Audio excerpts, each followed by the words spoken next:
Hace ya cerca de un mes que interrumpimos esta serie de la doctrina de la santificación, así que nosotros entendemos que es necesario hacer un breve recuento de lo que hemos visto antes, no solo por amor a las personas que nos visitan en esta mañana, tal vez por primera vez, sino también por los hermanos, porque ya han estado desconectados del tema durante mucho tiempo.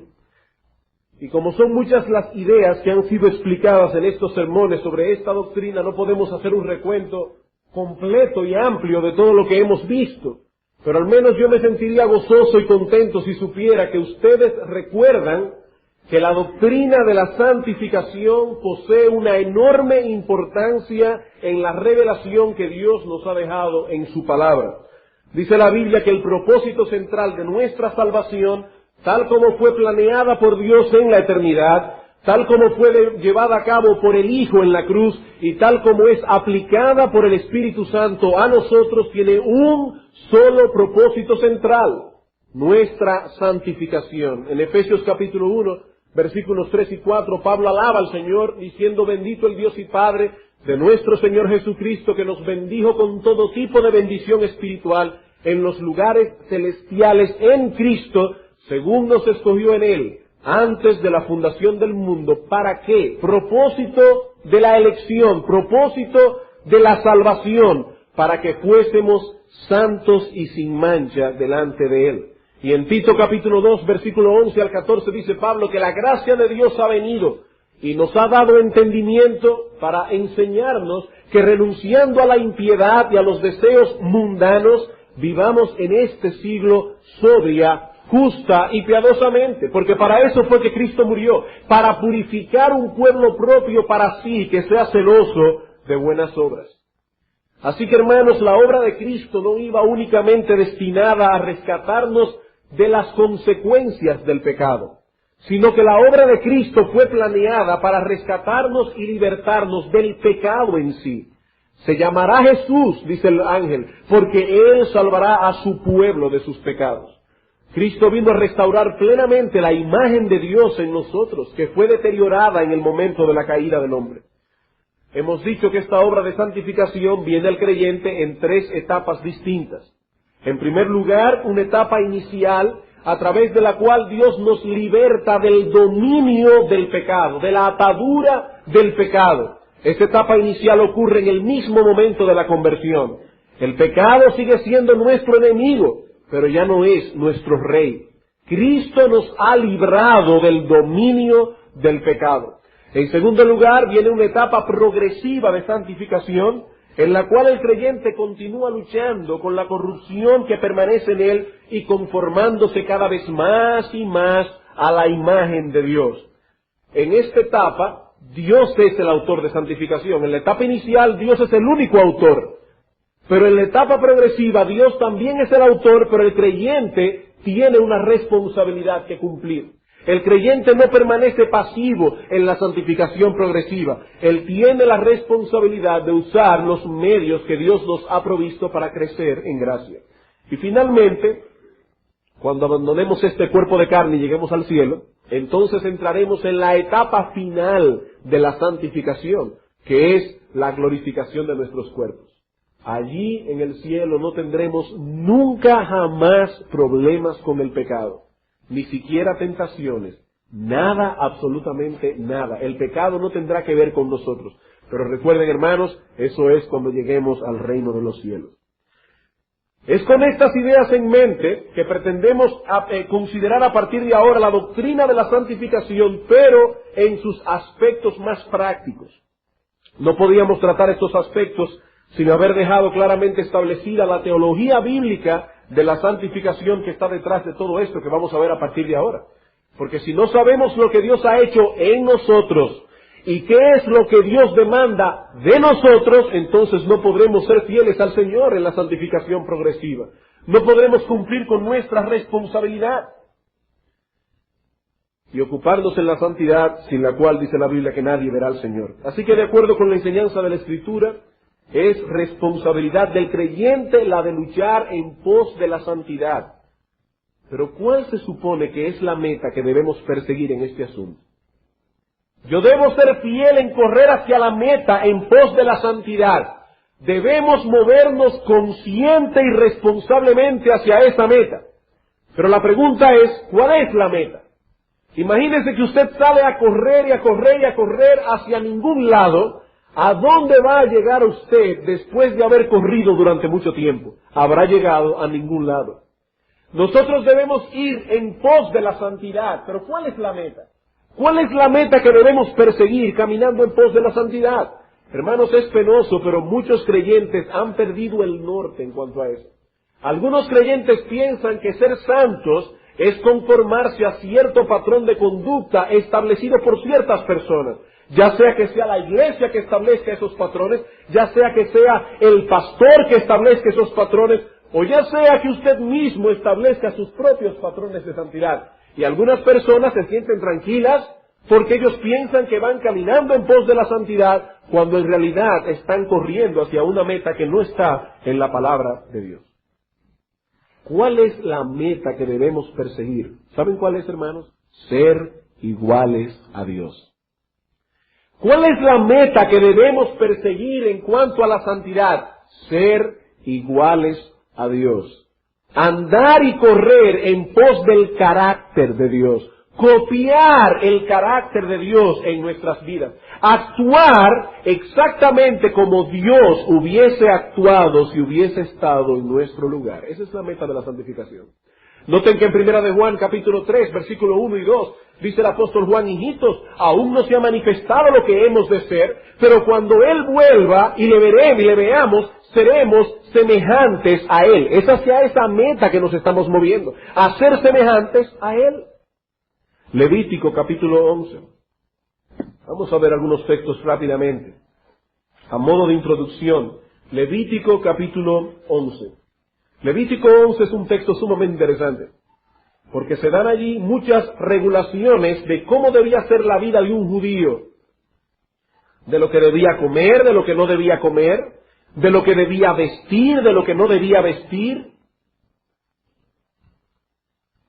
Y en medio de todas esas exhortaciones, a detalles tan pequeños, que alguno puede decir, pero ¿cómo es posible que Dios se meta en esas trivialidades? Hermanos, nuestro Dios es un Dios de detalles.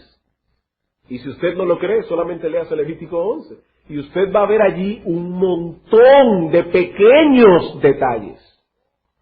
Y en medio de todos esos pequeños detalles, dice Dios, Levíticos 11, versículos 44 y 45, ¿por qué debían hacer ellos todo eso? Porque yo soy Jehová vuestro Dios. Vosotros, por tanto, os santificaréis y seréis santo, porque yo soy santo. Así que no contaminéis vuestras personas con ningún animal que se arrastra sobre la tierra, porque yo soy Jehová, que os hago subir de la tierra de Egipto para ser vuestro Dios. Seréis, pues, santos, porque yo soy santo. Dice Dios, vosotros debéis ser santos, aún en esas cosas pequeñas. Pero Dios no come comida, Dios no come insectos, ni ningún alimento. Entonces, ¿en qué sentido nosotros imitamos a Dios? Hermanos, porque en todo eso hay algo que está detrás de la letra, y es el carácter. Es el carácter de Dios. Dios quiere hacernos entender que Él es diferente y que nosotros debemos ser diferentes. Primera de Pedro, capítulo 1.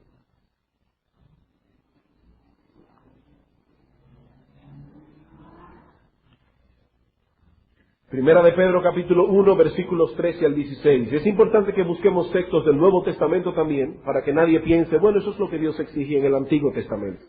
Y es también lo que Dios exige en el Nuevo Testamento. Dice en Primera de Pedro 1, 13, por tanto, ceñid los lomos de vuestro entendimiento, sed sobrios, y esperad por completos en la gracia que se os traerá cuando sea manifestado Jesucristo. Como hijos obedientes, no os conforméis a los deseos que antes teníais, estando en vuestra ignorancia, sino como aquel que os llamó es santo, sed también vosotros santos en toda vuestra manera de vivir, porque escrito está, sed santos porque yo soy santo. Dice el apóstol Pedro, así como Dios es santo, sed vosotros santos en toda vuestra manera de vivir. Y en Mateo capítulo 5, En el Sermón del Monte el Señor nos dice que debemos amar aún a nuestros enemigos. Y debemos amar a nuestros enemigos porque Dios hace exactamente lo mismo.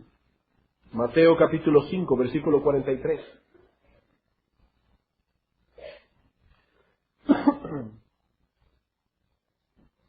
Oísteis que fue dicho, amarás a tu prójimo y aborrecerás a tu enemigo. Pero yo os digo, amad a vuestros enemigos, bendecid a los que os maldicen, haced bien a los que os aborrecen y orad por los que os ultrajan y os persiguen, para que seáis hijos de vuestro Padre que está en los cielos, que hace salir su sol sobre malos y buenos, que hace llover sobre justos e injustos. ¿Significa eso que si yo amo a mis enemigos, voy a llegar a ser hijo de Dios? Por supuesto que no, la salvación no es por obras. Pero lo que está diciendo allí es que si nosotros amamos a nuestros enemigos, será manifestado nuestra paternidad espiritual. Las personas sabrán que somos hijos de Dios, porque nuestro Dios hace salir su sol sobre malos y buenos. Nuestro Dios hace llover sobre justos e injustos. Nuestro Dios bendice aún al impío. ¿No es así? Pues nosotros debemos hacer exactamente lo mismo.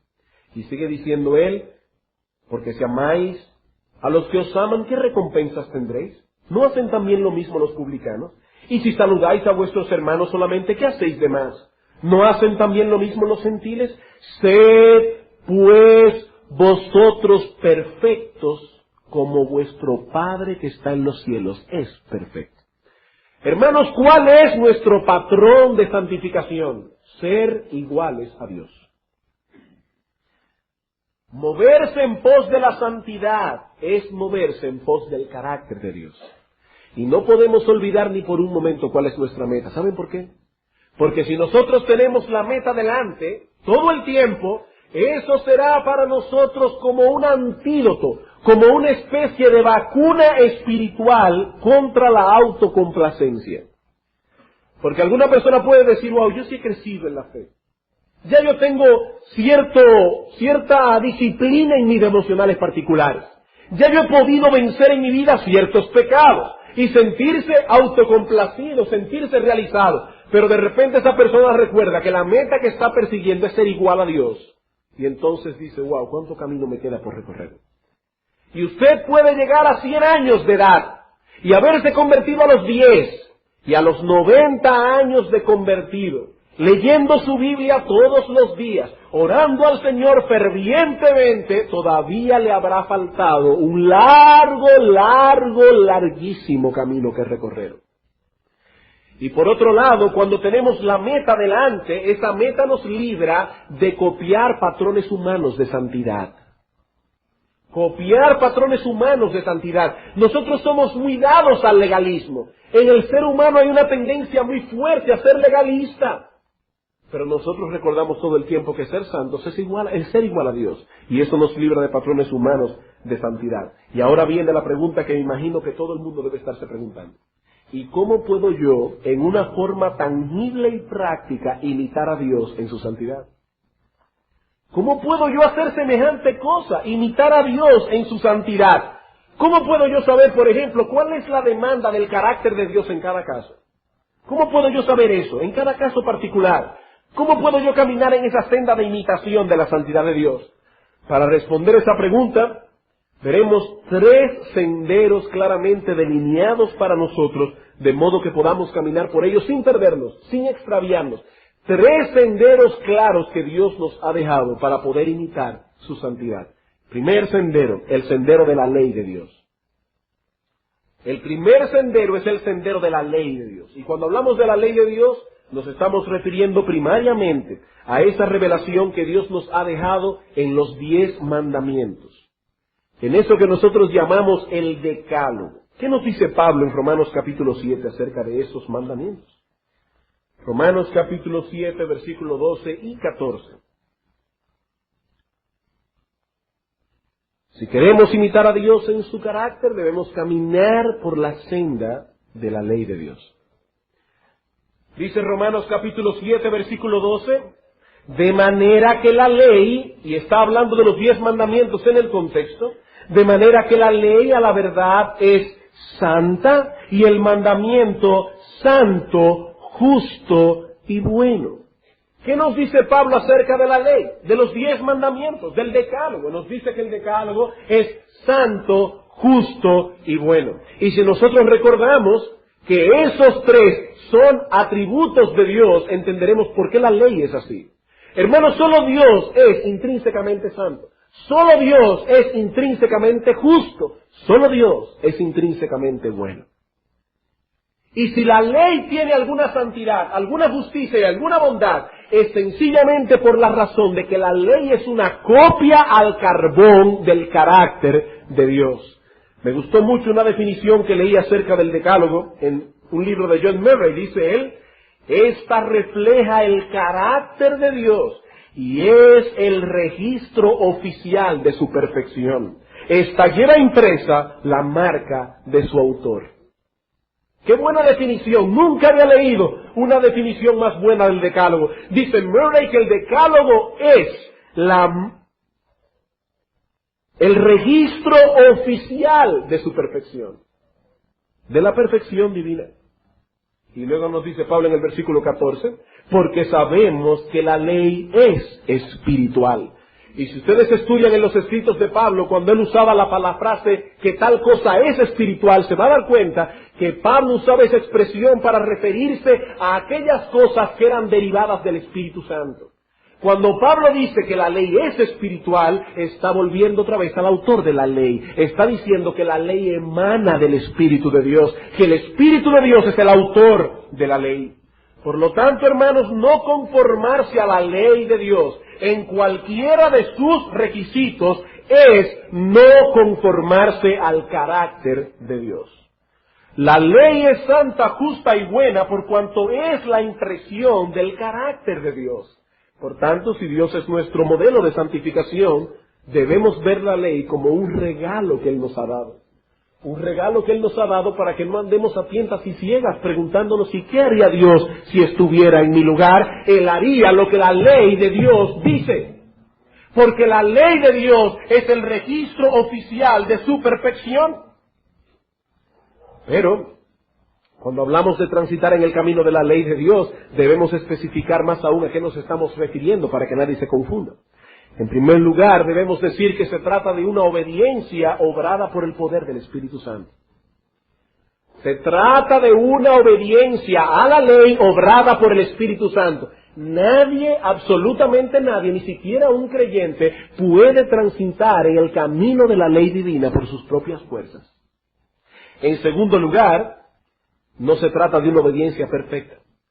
Eso no quiere decir que nos crucemos de brazos ahora y digamos, bueno, Dios no quiere perfección. No, Dios quiere perfección. Pero Dios conoce que somos carne y que la corrupción mora en nosotros. Por lo tanto, la obediencia que debemos rendir a la ley de Dios es una obediencia lavada por la sangre de Jesucristo. Es una obediencia en Cristo. En tercer lugar, es una obediencia que incluye el espíritu de la ley, no la mera letra de ella. Es una obediencia que incluye el espíritu de la ley, no la mera obediencia. Eso fue lo que Cristo enseñó en el Sermón del Monte.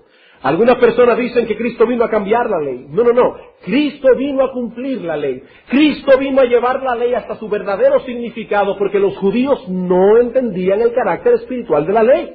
Cuando el Señor dice en Éxodo capítulo 20, por ejemplo, no matarás, Él no se está refiriendo únicamente a que yo no debo tomar una pistola y volarle la cabeza a un individuo. Dice Cristo, no. Ese mandamiento se va mucho más lejos. Cuando yo siento odio y rencor en mi corazón, ya yo estoy violando el espíritu del 10º mandamiento.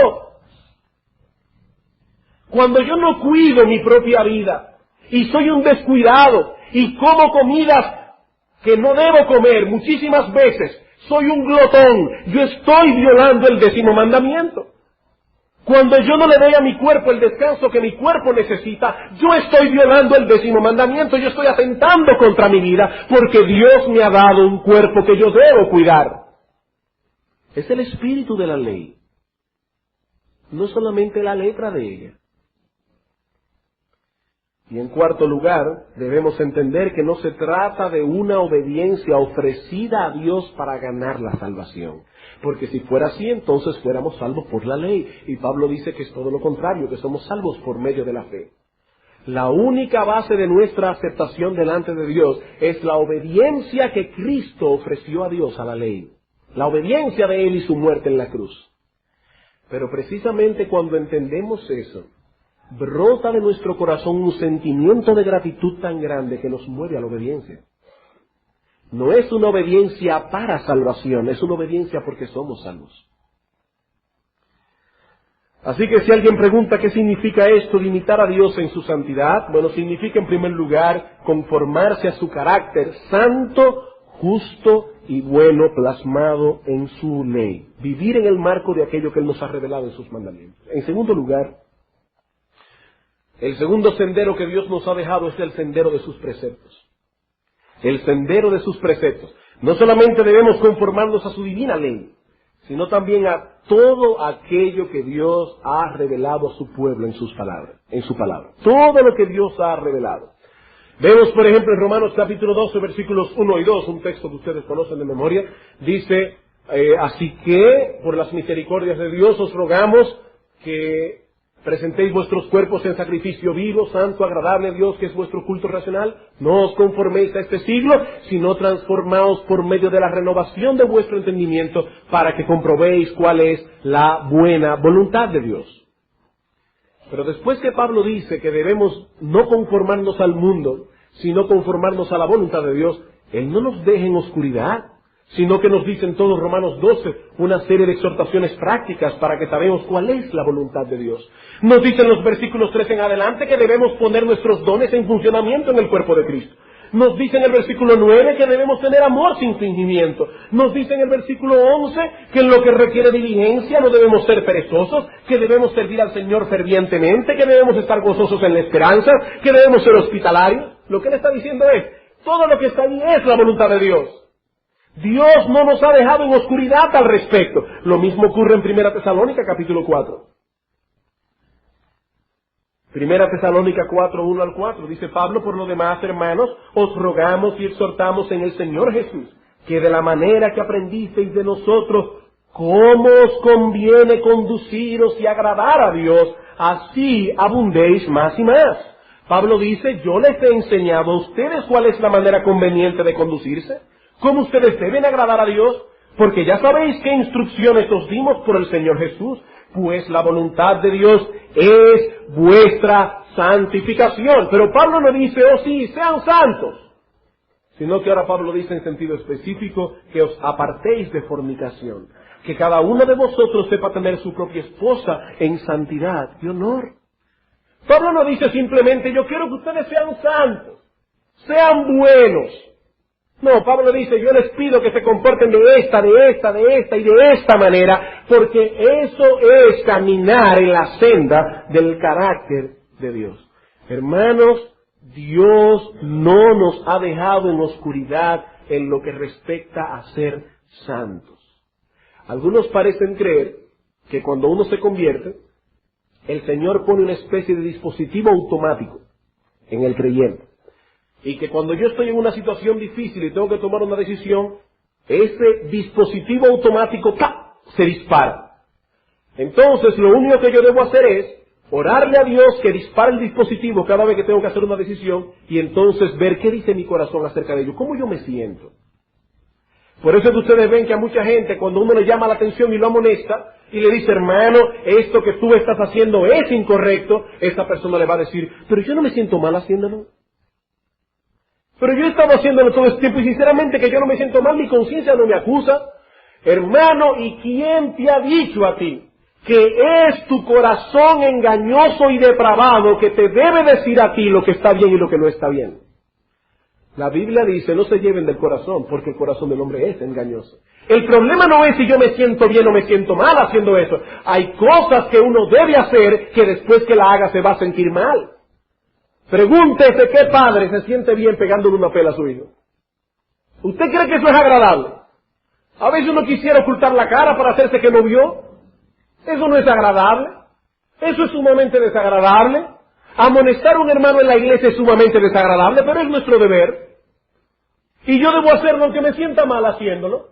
Y hay cosas que uno las hace Y no se siente mal, pero están mal. Por eso en el Antiguo Testamento los judíos tenían que ofrecer sacrificios para los pecados cometidos por hierro. Pecados que ellos cometían y no sabían que lo estaban cometiendo. Dice el autor de Proverbios, lazo es para el hombre decir a la ligera, es santo, y después de los votos investigar. Hay gente que son muy ligeros diciendo, pero yo no me hago amable en eso. Lazo es para el hombre decir a la ligera, es santo, y después de los votos investigar. No, hermano, investigue primero. Investigue primero, vaya a la palabra de Dios, y si no encuentra la respuesta en la palabra de Dios, búsquese a un hermano maduro de la iglesia y pregúntele a él, porque Dios no nos ha dejado en oscuridad. Es como con el día del Señor. Cientos y cientos y cientos de personas que se llaman cristianas en el mundo entero violan el día del Señor y no se sienten mal. Y pueden pasarse horas en el día del Señor delante de un televisor y no se sienten mal. Y pueden pasarse el día del Señor haciendo muchísimas tonterías y no se sienten mal. Pero la Biblia dice en Isaías capítulo 57 versículo 18 que ese es un día para retraer nuestro pie, de hacer nuestra propia voluntad y hacer lo que Dios dice que yo debo hacer en su día, porque Él me da 6 días para yo hacer lo que yo tengo que hacer y un día me pide para que yo le adore y le sirva a Él. Nadie está preguntando si usted se siente mal o se siente bien. Es que eso es lo que Dios dice en su palabra. Dios, y gracias a Él, que Él no nos ha dejado a expensas de nuestro depravado y engañoso corazón. Gracias a Él que no. Hermano, si tú estás casado, no debes creer que lo estás haciendo bien simplemente porque sientes que es así. Es más, yo me voy a ir más lejos. Ni siquiera debes creer que lo estás haciendo bien porque tu esposa opina eso, porque ella puede estar tan perdida como tú. No, tú debes preguntarte, ¿qué piensa Dios de mí como esposo? Y vas a ir a Efesios capítulo 5, y vas a leer cuidadosamente todo lo que dice Pablo allí. O vas a ir a Primera de Pedro capítulo 3, versículo 7, y vas a ver lo que es un esposo que vive con su esposa sabiamente. Y vas a preguntarte a la luz de esos textos, ¿estoy yo caminando en santidad como esposo? ¿Y lo mismo tú como esposa? ¿Y lo mismo ustedes jóvenes como hijos? Hermanos, este es un poderoso y convincente argumento sobre la enorme necesidad que tenemos de exponernos día tras día a la lectura personal de la palabra de Dios y al ministerio de esa misma palabra predicada por hombres cualificados por Dios para ello. Porque si usted no conoce la palabra de Dios, ¿cómo va a saber cuál es el sendero por el que debe caminar? ¿Cuántas veces a ustedes no les ha pasado que están leyendo la palabra de Dios y de repente se encuentran con un texto que golpea vuestras conciencias? ¿Y cuántas veces han venido a la iglesia y el pastor ha predicado de un texto que usted ha leído cientos de veces, pero de repente oyendo al predicador predicar usted lo ve de una manera que nunca antes lo había visto? Y su conciencia es acusada otra vez.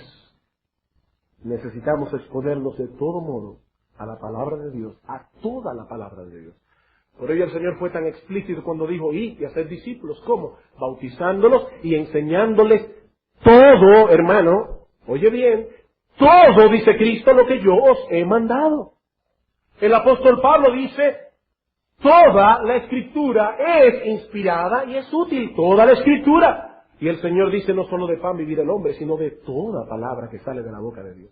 No se piense que es tedioso y cansón el venir todos los domingos en la mañana y en la tarde y escuchar un sermón de la palabra de Dios y escuchar un estudio de un libro de la Biblia versículo por versículo, versículo por versículo. Porque dice la Biblia que no solo de pan vivir el hombre, sino de toda palabra que sale de la boca de Dios. Así que ya hemos visto, hermano, que tenemos 2 senderos claramente delineados por el Señor. La ley y todos los preceptos contenidos en su palabra. Pero indudablemente, sin temor a equivocarnos, podemos decir que el supremo ejemplo del carácter de nuestro Dios lo encontramos en la vida de nuestro Señor Jesucristo. Así que habiendo visto el sendero de la ley y de los preceptos, vamos a ver ahora el sendero trazado por nuestro Señor Jesucristo. El sendero trazado por nuestro Señor Jesucristo. En Colosenses capítulo 2, versículo 10, leemos que dice Pablo que en Cristo corporalmente reside toda la plenitud de la deidad. En Cristo reside corporalmente toda la plenitud de Dios. Y en Hebreos 1:3 se nos dice que Él es el resplandor de su gloria, y oiga esto, la expresión exacta de su naturaleza. Cristo es Dios hecho hombre. Él es el resplandor de la gloria de Dios, y Él es la expresión exacta de su naturaleza. Dice Juan en su Evangelio que a Dios nadie le vio jamás. Sin embargo, ese mismo Dios me dice que yo debo esforzarme por conocerle cada vez más íntimamente. Ese mismo Dios, a quien yo no puedo ver, me dice en su palabra que yo puedo imitarlo. Pero ¿cómo puedo yo imitar a un Dios que yo no puedo ver? ¿Saben lo que dice Juan? A Dios nadie le vio jamás. El unigénito Hijo que está en el seno del Padre, Él le ha dado a conocer. ¿Y saben cómo dice el texto griego original? Él le ha hecho la exégesis al Padre. ¿Saben lo que es una exégesis? La palabra exégesis que ustedes oyen tanto, fulano es una exégesis, y se oye como muy grande, pero realmente una exégesis, ustedes hacen exégesis todos los días en su Biblia. Una exégesis es una palabra compuesta de ek, que significa fuera de, y ago, que significa guiar. Por lo tanto, exegesis o exégesis significa guiar fuera de, en este caso, guiar fuera de la palabra su significado exacto. Cuando usted estudia la Biblia y trata de entender qué es lo que un texto dice, usted está haciendo una exégesis. ¿Saben lo que hizo Cristo? Una exégesis del Padre. A Dios nadie le vio jamás, pero Cristo es la imagen visible del Dios invisible. Y si de veras queremos caminar en la senda de la imitación de la santidad de Dios, debemos ir a los evangelios, al retrato fiel que ellos nos han dejado del Señor, de modo que podamos mirarle a Él y ser como Él. Vamos a 1 de Pedro, capítulo 2. 1 de Pedro, capítulo 2.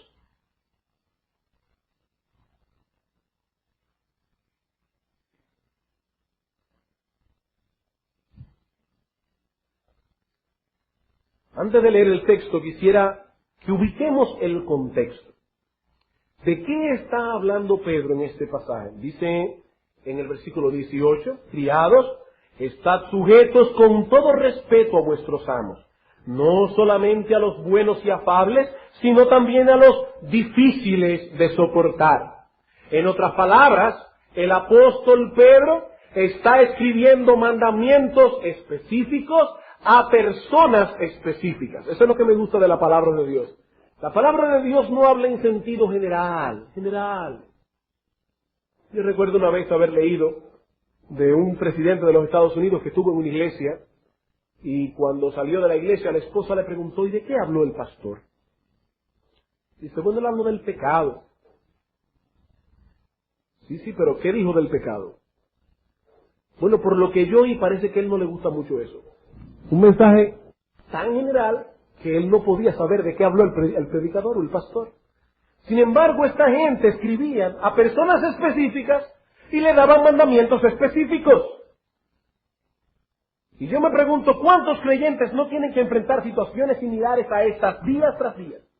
Hermanos que trabajan para amos y patrones perversos, irrazonables. Y la orden que el apóstol da a estos siervos es, sométanse a vuestros amos terrenales con todo respeto. Pero eso no puede ser. Eso va en contra de mi dignidad, dice Pedro, versículo 19, porque esto merece aprobación. Si alguno a causa de la conciencia delante de Dios sufre molestias padeciendo injustamente, pues qué gloria es si pecando sois abofeteados y lo soportáis. Mas si haciendo lo bueno sufrís y lo soportáis, esto ciertamente es aprobado delante de Dios. Y alguien debe estar ya con el corazón allá adentro temblando. Pero ¿cómo puedo yo creer y aceptar que esto es bueno y aceptable delante de Dios, si yo fui creado a su imagen y esta exigencia más bien me rebaja mi indignidad o mi dignidad, que en nosotros es una indignidad. Dice Pedro ahora en el versículo 21, pues para esto fuisteis llamados, porque también Cristo padeció por nosotros, dejándonos ejemplo para que sigáis sus pisadas, el cual no hizo pecado ni se halló engaño en su boca, que cuando le maldecían no respondía con maldición, cuando padecía no amenazaba, sino encomendaba la causa al que juzga justamente. Hermanos, esto no fue escrito simplemente para que admiremos la paciencia y mansedumbre de nuestro Señor Jesucristo. ¡Oh, qué paciencia! ¡Qué mansedumbre tuvo el Señor! Pero ese pasaje no está allí para que nosotros imitemos, nosotros no admiremos la paciencia y mansedumbre del Señor. Eso está allí como un ejemplo perpetuo para todos aquellos que claman ser cristianos, sobre todo cuando son ultrajados, pisoteados, burlados, vejados. Dice Pedro, cuando ustedes le pasen eso, hagan exactamente lo mismo que hizo el Señor. Porque Él nos dejó ejemplo para que sigamos sus pisadas. Filipenses capítulo 2, versículo 5.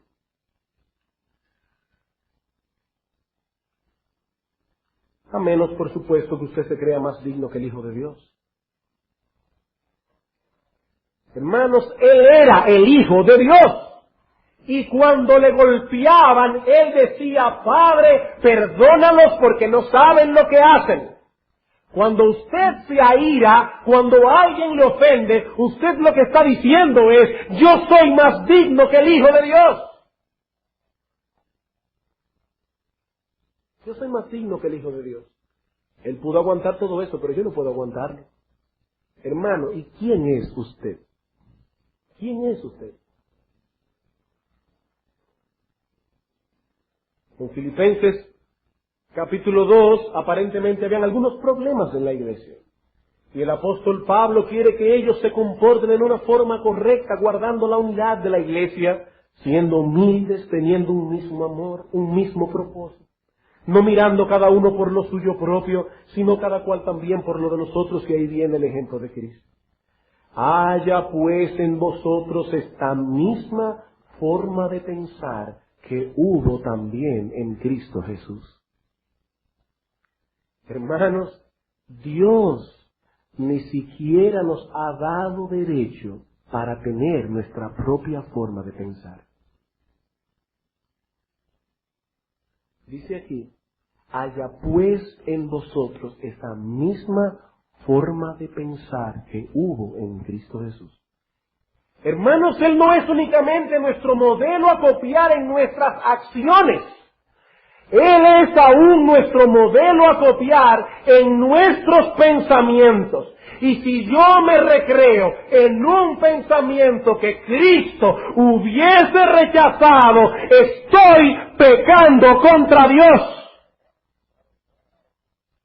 Y estoy viviendo en una forma completamente contraria al carácter que Dios me ha revelado en su palabra, porque yo conozco la forma de pensar de Cristo Jesús. Y aquí dice, no solamente caminen en sus pisadas, sino tengan la misma forma de pensar de Cristo. Juan capítulo 13.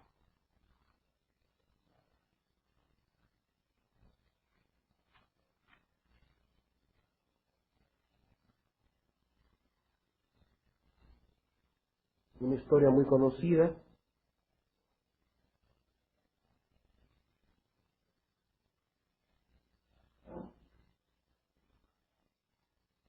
El lavamiento de los pies. Dice la Escritura que después que el Señor les hubo lavado los pies, tomó su manto y volvió a la mesa y les dijo, ¿sabéis lo que os he hecho? Vosotros me llamáis maestro y Señor, y decís bien porque lo soy.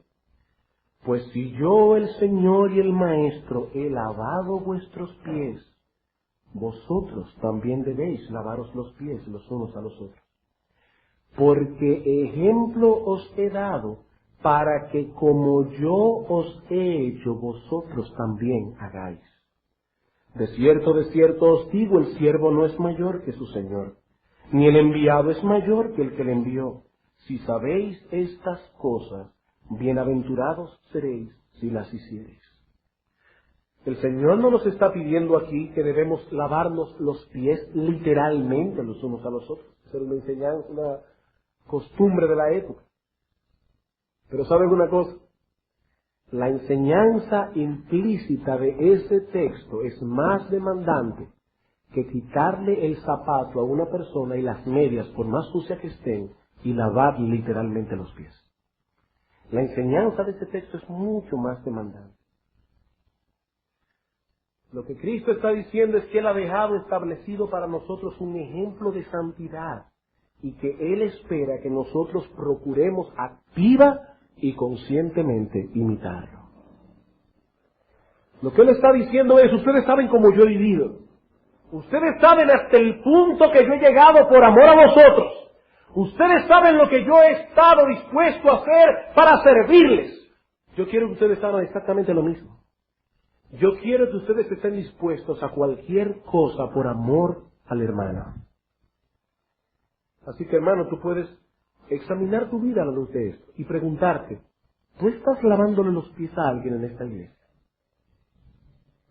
¿Tú estás lavándole los pies a alguien en esta iglesia? Tú tienes esta misma actitud que tuvo aquel que creó los cielos y el universo, de venir aquí a la tierra a lavar 12 sucios pies de 12 sucios apóstoles, uno de los cuales lo vendió por 30 piezas de plata. ¿Estás tú dispuesto a hacer exactamente eso? Porque eso es el espíritu del cristianismo. Nosotros somos una familia en Cristo, una familia que nos reunimos aquí los domingos en la mañana, no para hacer todo lo que los cristianos deben hacer. Aquí simplemente se cargan las baterías espirituales para durante toda la semana comenzar a lavar los pies de los santos. Eso es la vida cristiana. No es otra cosa. Y dice Cristo, cuando hagan eso, están imitando mi ejemplo. Están imitando mi ejemplo. Yo he hecho, dice Cristo, todo eso simplemente para darles un ejemplo. Para que ustedes activa y conscientemente se dediquen a caminar sobre mis pisadas. Por tanto, imitar a Cristo encierra por lo menos dos cosas. Por un lado, debemos mirarle a menudo en su palabra. Si queremos imitar a Cristo, debemos mirarle a menudo en su palabra y notar cuidadosamente cómo Cristo se conducía en las distintas situaciones que se le presentaban. ¿Cómo respondía Cristo cuando le atacaban? ¿Cómo respondía Cristo cuando le ofendían? ¿Han visto ustedes la paciencia con que Cristo bregaba con sus apóstoles? Ese es un ejemplo tremendo, sobre todo para nosotros que somos papás y mamás. ¡Qué paciencia! Y le enseñaba una cosa y a la vuelta de la esquina estaban ellos peleando a ver cuál de ellos sería el mayor. Y el Señor los reprende y al ratico estaban ellos peleando a ver cuál de ellos iba a sentar en la silla de la izquierda y de la derecha del reino de los cielos. Y Cristo con paciencia, enseñando a sus discípulos. El ejemplo de Cristo.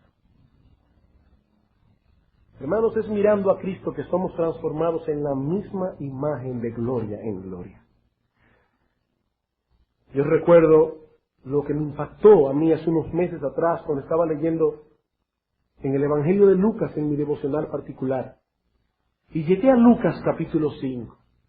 Y en Lucas capítulo 5 aparece el Señor Jesucristo, creador de los cielos y la tierra, hecho hombre, Dios del universo, predicando la palabra de Dios a las personas que estaban allí reunidas.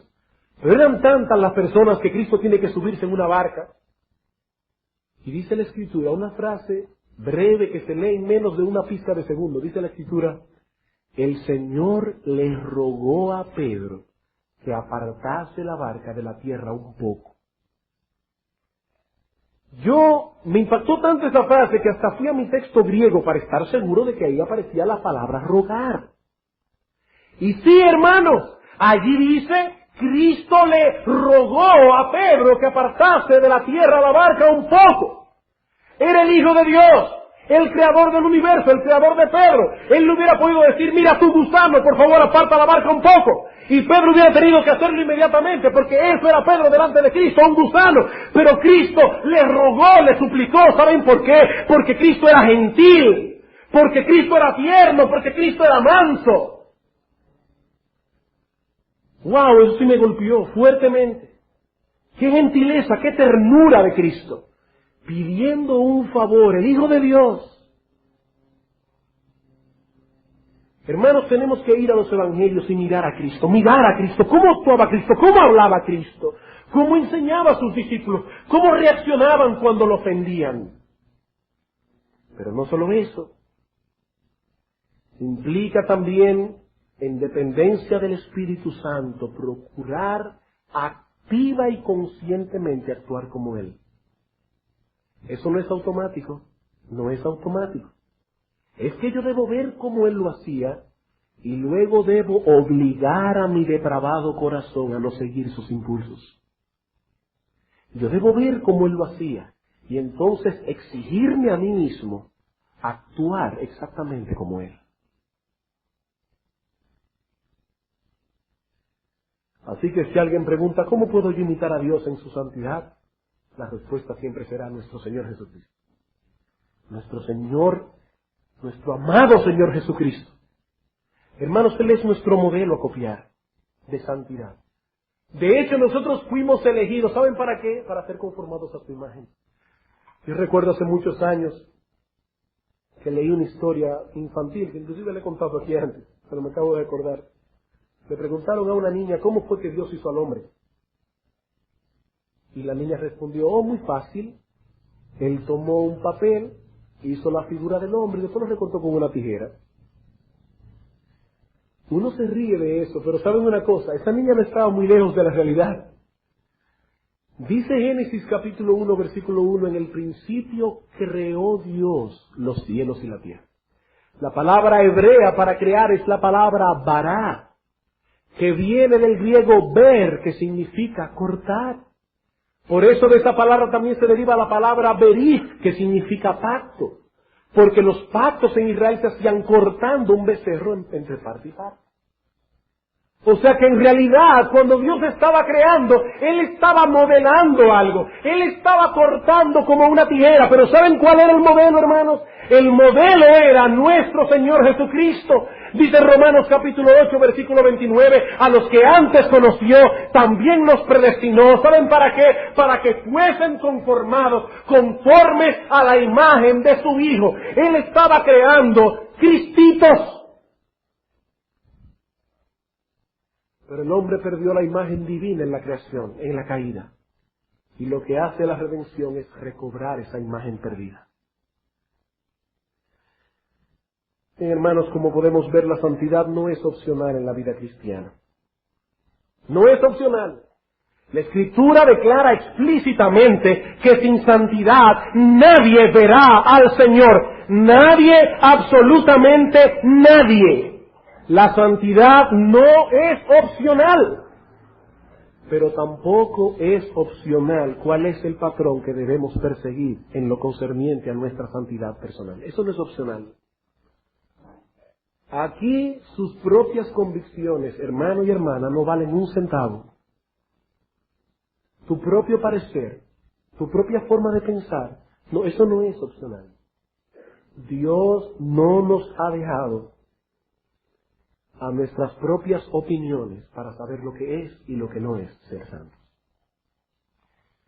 Ser santo no es conformarse a este o aquel patrón de conducta, no, ser santo es conformarse al carácter de Dios, revelado en su ley, revelado en todos los preceptos de su palabra y sobre todo revelado en la vida y carácter de nuestro gran Dios y Salvador, Jesucristo.